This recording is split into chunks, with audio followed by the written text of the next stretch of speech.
Hello hi guys, welcome back to my channel Raju Sandhya vlogs. ఈరోజైతే మనం ఎంతో రుచికరమైన మటన్ కర్రీ సింపుల్గా ఎలా చేయాలో, ఎలాంటి మసాలా పేస్ట్ యూస్ చేయకుండా ఎలా చేయాలో చూద్దామండి. మీ అందరి కోసం ముందుగా మటన్ కర్రీ ఎలా చేయాలో చూపిస్తాను. హలో హాయ్ అండి.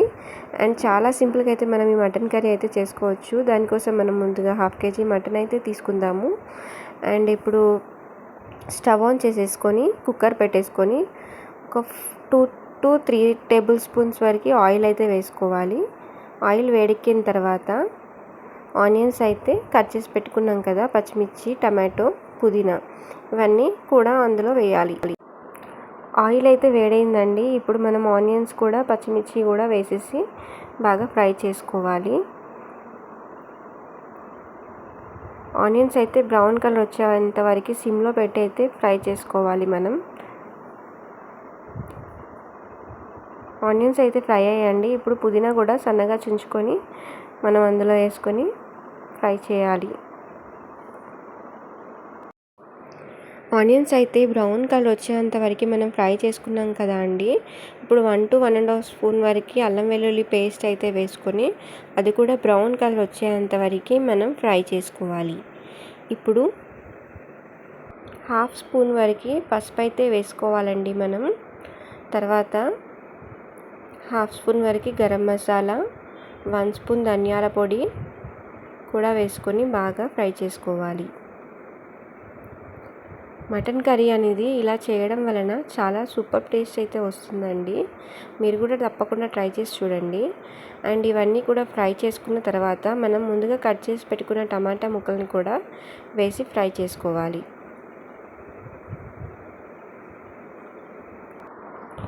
అండ్ ఇవన్నీ కూడా చక్కగా ఫ్రై అయిపోయాయండి.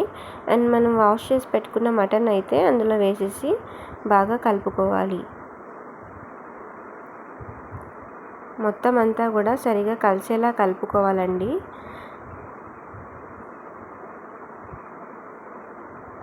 ఇప్పుడు మూత పెట్టి 5 నిమిషాల వరకు ఉడికించుకోవాలి సిమ్లో పెట్టేసి. ఇప్పుడైతే మనం మూత తీసి చూద్దామండి. మటన్ అయితే కొంచెం ఉడికిపోయింది. అండ్ వాటర్ అన్నీ కూడా ఇంకిపోయేంత వరకు మనం ఉడికించుకున్నాం కదా అండి. ఇప్పుడు 2 టేబుల్ స్పూన్ల వరకు అయితే కారం వేసుకుందాము.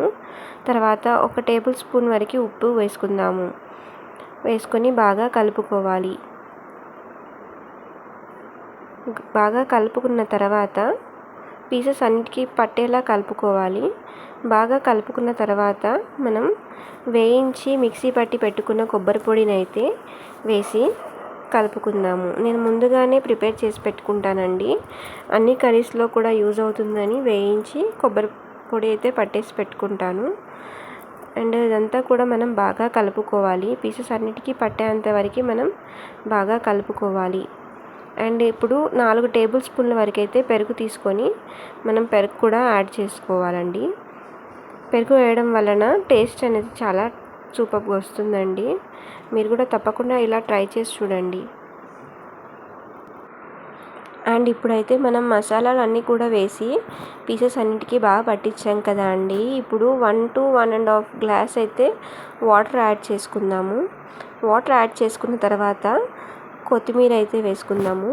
కొత్తిమీర కూడా వేసిన తర్వాత మనం మూత పెట్టేసుకొని ఒక 6 to 7 విజిల్స్ అయితే వచ్చేంత వరకు మనం ఉడికించుకోవాలి. పీసెస్ అనేవి సాఫ్ట్గా వచ్చేంత వరకు మనం 6 to 7 లేదా 8 విజిల్స్ వచ్చేంత వరకు మనమైతే మటన్ ఉడికించుకుందామండి. మటన్ కర్రీ అనేది ఇలా చేయడం వలన చాలా మంచి టేస్ట్ అయితే వస్తుందండి. మీరు కూడా తప్పకుండా ట్రై చేస్తారని అనుకుంటున్నాను. ఇప్పుడు విజిల్స్ అయితే వస్తున్నాయండి. ఒక 8 విజిల్స్ వచ్చిన తర్వాత మనం స్టవ్ అయితే ఆఫ్ చేసుకుందాము. స్టవ్ ఆఫ్ చేసుకున్న తర్వాత మనం 5 నిమిషాలు దాన్ని చల్లారించిన తర్వాత మూత తీసి చూద్దాము. మటన్ అనేది ఉడికిందా లేదా అనేది అయితే మనం ఒకసారి చూద్దాము. అండ్ ఒకసారి మనం కలిపి చూద్దామండి మటన్ అనేది ఉడికిందా లేదా అనేది. మటన్ అయితే చాలా బాగా ఉడికిందండి.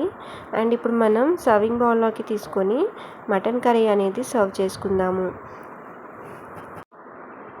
మనం సర్వింగ్ బౌల్లోకి తీసుకొని గార్నిషింగ్ కోసం కొద్దిగా కొత్తిమీర అయితే యాడ్ చేసుకొని మటన్ అయితే మనం సర్వ్ చేసుకుందాము. అంతే, ఎంతో రుచికరమైన మటన్ కర్రీ అయితే ఎలాంటి మసాలా పేస్ట్లు యూజ్ చేయకుండా చాలా చక్కగా చేసుకోవచ్చు. మీకు గనక నా వీడియోస్ నచ్చినట్టయితే నా ఛానల్ తప్పకుండా సబ్స్క్రైబ్ చేసుకుంటారని అనుకుంటున్నాను. ఇలాంటి మరిన్ని వీడియోస్ కోసం నా ఛానల్ అయితే తప్పకుండా సబ్స్క్రైబ్ చేసుకోండి. Thanks for watching my channel.